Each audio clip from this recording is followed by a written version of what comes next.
जय Sai Ram. Welcome to बंदे हैं हम साईं के। साईनाथ महाराज की कृपा से आपको एक बहुत प्यारी साई लीला आज मैं सुनाऊंगी और बस इतना ही कहूँगी कि श्रद्धा और सबूरी इन दोनों बातों को हमेशा अपने मन में बसाए रखिएगा, बाकी सब बाबा संभाल लेंगे।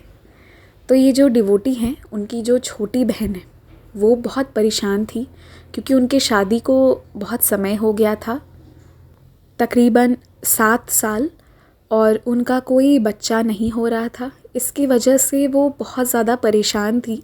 And I am very sure कि यहाँ पे भी बहुत सारे लोग जो सुनते हैं वो कमेंट सेक्शन में यही सेम प्रॉब्लम जो है बहुत बार लिखते हैं, परेशान हैं। तो मैं बस यही कहूँगी कि बाबा पे अटूट विश्वास रखिएगा। इनकी जो सिस्टर थी, जो डिवोटी हैं, उनकी बहन बहुत परेशान होती थी और वो बहुत सारे ज्योतिष के पास भी गई, वगैरह वगैरह, बहुत से जगह पर गई। कहीं अपना जो भी चीज़ें हैं, अपना हॉरोस्कोप जो भी दिखाना है सब कुछ दिखाती और इलाज भी करवाती गई। बहुत सारी बाधाएं भी आती थी इलाज के दौरान भी, और अल्टीमेटली उन्हें कहीं से इस प्रॉब्लम का सल्यूशन नहीं मिल पा रहा था, ना ज्योतिष से ना ट्रीटमेंट होने के बावजूद। तो उन्हीं दिनों की बात है जब इनकी बहन एक दिन श्री साईं सच्चरित जी ऑर्डर की और सोची कि चलो बाबा, मैं आपकी साईं सच्चरित जी का पारायण करती हूँ, आप मेरी बहन की झोली भी भर दो, उसकी इच्छा पूरी कर दो। तो सबसे पहला उनके साथ जो यहाँ पर जिसको हम मिरेकल कहते हैं पर असलियत में वो बाबा की ब्लेसिंग्स होती हैं, सबसे पहली चीज़ ये हुई कि इन्होंने जब ऑर्डर किया तो एग्जैक्टली गुरुवार के दिन इनके पास आ गया वो साईं सच्चरित जी।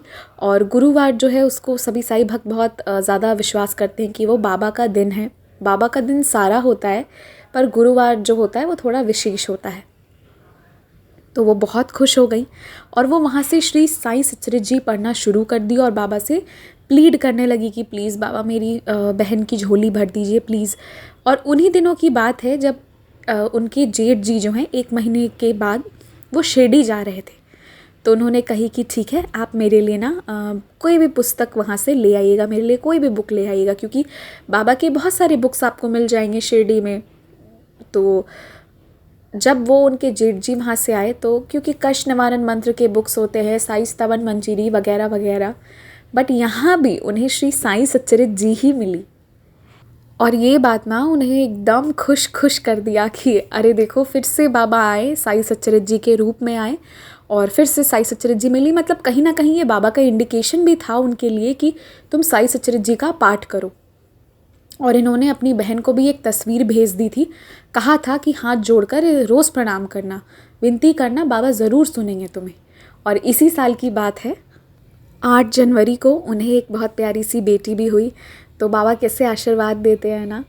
पर यहाँ पे ये इतना आसान इनका सफ़र नहीं था। इसके बीच में भी क्या हुआ, जब उनका डिलीवरी का टाइम आया तो डॉक्टर्स बोल दिए कि इनका सिचुएशन क्रिटिकल है, इन्हें 3 यूनिट्स ब्लड का ज़रूरत पड़ेगा, तो आप खून का इंतज़ाम करके रखिएगा। और आपको बताऊं, ब्लड बैंक्स के भी रूल होते हैं। अगर आप ब्लड कोई घर से डोनेट करता है और फिर उससे मैचिंग कोई लेके रखता है तो वो आपको अच्छे क्वालिटी का मिलता है। ऐसा ऐसा कुछ बहुत सारी चीज़ें वहाँ पे भी होती हैं। तो ये वहाँ पे भी बहुत डर गई थी कि बाबा कैसे होगा, क्या होगा, कैसे मतलब चीज़ें मैनेज होंगी। पर जब इनका ऑपरेशन हुआ ना तो कोई ब्लड, क्योंकि इनकी बॉडी में खून की कमी थी तो ज़रूरत पड़ने वाली थी, बट ऐसा कोई सिचुएशन आया ही नहीं। बाबा बाधा बहुत सारी जगह पर लगा कि यहाँ रुकना, यहाँ क्या होगा, यहाँ गड़बड़ हो सकती है, पर कुछ नहीं हुआ। जब वो बाबा की शरण में गए तो बहुत स्मूथली सब कुछ अच्छे से निकल गया। एंड 8 जनवरी को उनको उनका गिफ्ट भी बाबा दे दिए। तो साईं सच्चरित जी के पारायण में कितनी शक्ति है, आप लोग ज़रा सोचिए इस बात को। और मैं तो खास करके सभी डिवोटी से कहती हूँ कि अगर आप साईं सच्चरित जी पढ़ते हैं तो महापारायण में ऐड होकर पढ़िए। बिकॉज़ महापारायण में ना पता नहीं कुछ तो अलग है। पहले मैं भी इतना नहीं मानती थी, बट जब कुछ होता है लाइफ में तो इंसान को समझ आने लगता है। मुझे वो बहुत ब्लेसिंग्स लगती है। महापारायण में एवरी थर्सडे 2 चैप्टर्स पढ़ने होते हैं साईं सच्चरित जी के। एंड यहाँ से भी बहुत सारे लोग ज्वाइन हुए हैं महापारायण में। तो अगर किसी का मन हो तो ज़रूर जुड़िएगा, महापारायण कीजिएगा। आपको 2 चैप्टर बाबा की तरफ से दिए जाएंगे, वो करना है।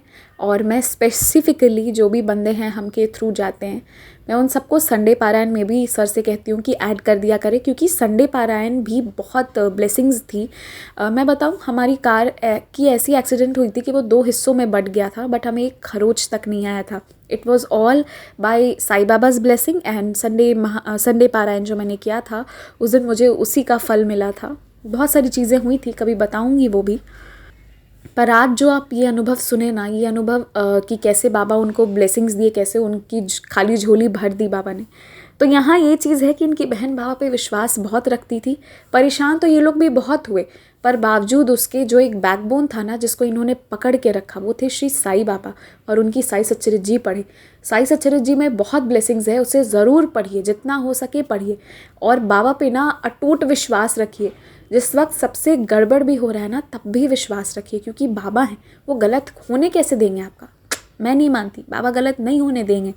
हो सकता है थोड़ा समय लगेगा, पर सब कुछ मिल जाएगा। इसलिए बेफिक्र रहें और साईं चरणों को याद करते रहें। जय साई राम, स्टे ब्लेस्ड। और हाँ, आप लोग भी अपने अनुभव ज़रूर शेयर कीजिएगा। ईमेल आईडी, इंस्टाग्राम की डिटेल्स तो डिस्क्रिप्शन में है ही, और आप चाहें तो 6206008273 पर व्हाट्सएप पर भी आप अपना एक्सपीरियंस शेयर कर सकते हैं। एंड साई सच्चरित्र जी से जुड़े भी अनुभव हों तो वो भी शेयर कीजिएगा, और नॉर्मल एक्सपीरियंसेस भी शेयर कर सकते हैं। तो बस अभी के लिए इतना ही। Stay blessed.